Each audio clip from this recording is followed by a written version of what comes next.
Уважаемый господин президент, дорогие друзья, мы очень рады вас видеть.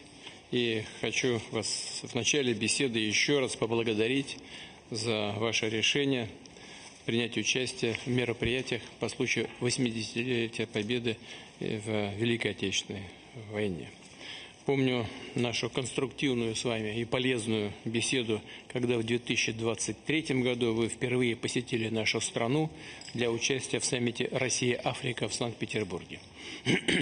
Ваш нынешний визит в Россию на празднование 80-летия Победы весьма символичен и отражает дружественный характер российско-буркинийских отношений.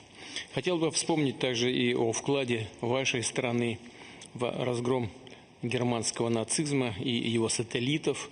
Около 30 тысяч жителей нынешней Буркина-Фасо воевали в составе войск антигитлеровской коалиции. В формированиях сражающаяся Франция под руководством легендарного сына французского народа генерала Шарля де Голля. Сегодня нас объединяет общая цель борьбы с терроризмом и экстремизмом. Будем и далее помогать республике в восстановлении законности и конституционного порядка, оказывать содействие в подавлении радикальных группировок, остающихся в отдельных районах Буркина-Фасо. За минувшие 2 года мы достигли существенного прогресса в развитии взаимовыгодного сотрудничества в различных областях. В конце 2023 года, после более чем 30-летнего перерыва, возобновило свою работу посольство России в Уагадугу. Налажен регулярный политический диалог.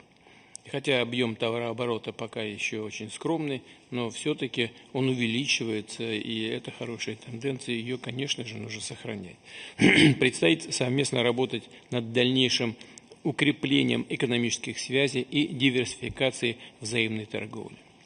Полезным в этом плане стали проведенные в октябре 2024 года экономические дни Буркина-Фасо в России, в которых участвовала высокопоставленная буркинийская делегация во главе с премьер-министром.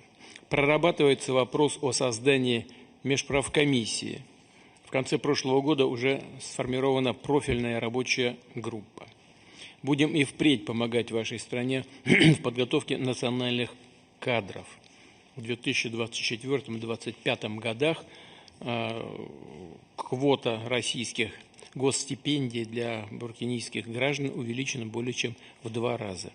В этом году готовы принять за счет федерального бюджета еще 27 студентов из вашей страны. Всего же у нас получили образование порядка 3500 буркинийцев. Продвижению культурно-гуманитарных связей способствует действующий в Уагадугу с 2024 года «Русский дом», в котором, в частности, организовано преподавание русского языка. Большой потенциал у сотрудничества в области здравоохранения и санитарии. Совсем недавно, 24-25 апреля, Уагадугу посетила госпожа Попова, готова к проведению совместных научных исследований, развитию лабораторной инфраструктуры и обучению профильных специалистов.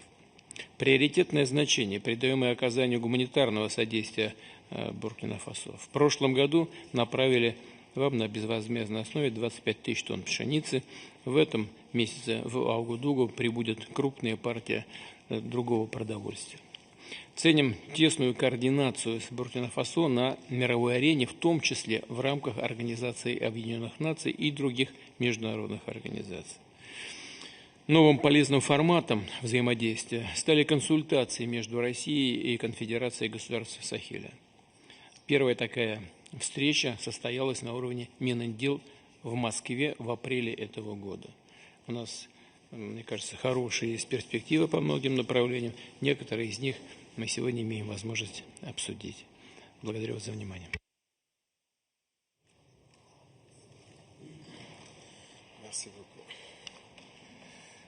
Здравия желаю, товарищ президент. J'espère que je prononce bien. Et c'est un honneur d'être là donc à la célébration du 80e anniversaire de la victoire de la Grande Guerre. Et je tenais donc à vous féliciter et vous remercier donc pour cette invitation qui est un symbole pour nous. Et au cours donc de ma présence ici, je dois avouer que j'ai appris beaucoup de leçons. Cette séance que j'ai pu assister avant le dîner la veille, la séance culturelle, m'a fait comprendre que l'histoire et la culture sont le socle pour bâtir une armée forte et résiliente. Nous avons pu voir ensemble tous les sacrifices que le peuple soviétique a consenti pour que nous soyons dans un monde libre aujourd'hui. Et nous tenons donc à vous dire merci pour cette invitation, parce que ce sont des moments qui nous ont permis aussi de réfléchir à notre situation et de penser à de nouvelles perspectives. Et sur ce, je pense que les obstacles que nous avons aujourd'hui devant nous ne doivent pas nous arrêter. Et les obstacles sont une bonne chose en quelque sorte que nous devons surmonter.